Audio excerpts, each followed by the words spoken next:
खबर इस वक्त हमारे पास आ रही है। देखिए, महाराष्ट्र के इस पूरे राजनीतिक अस्थिरता के मामले को लेते हुए सुप्रीम कोर्ट की दहलीज तक देखिए अब महाराष्ट्र का मामला जा पहुंचा है और कांग्रेस नेता जया ठाकुर ने इसे लेकर याचिका दी है। इस वक्त की बड़ी खबर अपने दर्शकों को हम बता रहे हैं, सुप्रीम कोर्ट तक अब ये मामला जा पहुंचा है। इससे पहले भी इस तरह की परिस्थितियां देखिए आपको देश के कुछ और राज्यों में दिखाई दी थी, लेकिन अब जिस तरह से ये मामला सुप्रीम कोर्ट तक पहुंचा है तो क्या कोर्ट से भी अब किसी तरह का कोई निर्देश या फिर कोई फैसला या फिर किसी तरह का कोई स्टे क्या निकल कर आता है, ये सवाल है। लेकिन फिलहाल सुप्रीम कोर्ट तक अब इस मामले को पहुंचाया गया है। याचिका कांग्रेस की नेता जया ठाकुर ने दी है। तस्वीरें आप देख रहे हैं, देखिए अलग अलग इस वक्त पॉइंट्स आपको दिखाई दे रहे हैं। एक तरफ मुंबई में आप तस्वीर देखिए जहां पर सरकारी आवास से निकलकर पैतृक आवास पहुंच गए उद्धव ठाकरे। दूसरी तरफ सूरत में प्राइवेट जेट्स तैयार हैं ताकि मुंबई से जो विधायक वहां पहुंच रहे हैं उनको वाया सूरत पहुंचाया जा सके गुवाहाटी, तो उसके लिए भी इंतजाम पूरे। और एकनाथ शिंदे कैंप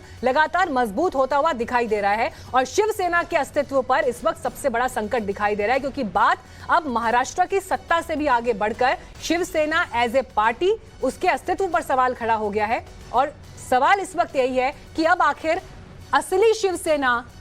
किसके पास है, असली शिवसेना का कंट्रोल किसके पास है। क्या पूरी तरह से पलड़ा अब एकनाथ शिंदे की तरफ झुकता हुआ दिखाई दे रहा है और ये परिस्थितियां इतनी विकट होती चली जाएंगी, इसकी कानो कान खबर तक सरकार में बैठे अधिकारियों को, मंत्रियों को, नेताओं को, ठाकरे परिवार को नहीं हुई। हमारे साथ गौरव जुड़े हुए हैं इस वक्त। गौरव, देखिए जितनी तेजी से घटनाक्रम बदल रहे हैं, दो बड़े अपडेट इस वक्त हैं। एक तरफ सूरत एयरपोर्ट पर 2 प्राइवेट जेट्स रेडी हैं विधायकों को ले जाने के लिए और मामला सुप्रीम कोर्ट तक पहुंच गया है।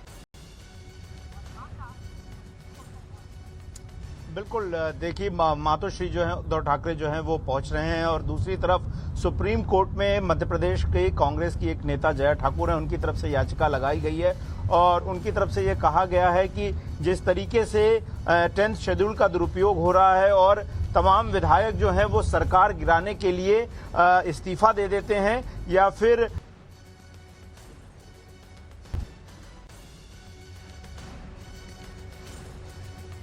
कि जो भी विधायक हों उनको चुनाव 5 साल तक चुनाव न लड़ने की बात कही जाए, उन्हें अयोग्य करार दिया जाए, 5 साल की रोक लगाई जाए, इस तरह की मांग जो है याचिका में की गई है। और देखिए इसको वो महाराष्ट्र के संकट से इस तरह से जोड़ सकते हैं कि जिस तरह से पार्टी लाइन को लेकर जो है कुछ तमाम विधायक जो हैं शिवसेना के वो दूसरे पाले में दिखाई दे रहे हैं और लगातार जब पार्टी का एक ऑलरेडी एक विप जो है वो तय हो चुका है, उस विप को नकारते हुए 34 विधायकों ने एक नए विप बनाने की बात कही। तो उन संदर्भों में अगर देखा जाए कि अगर सरकार गिरती है और या दल बदल का कानून लागू होता है और उसके बावजूद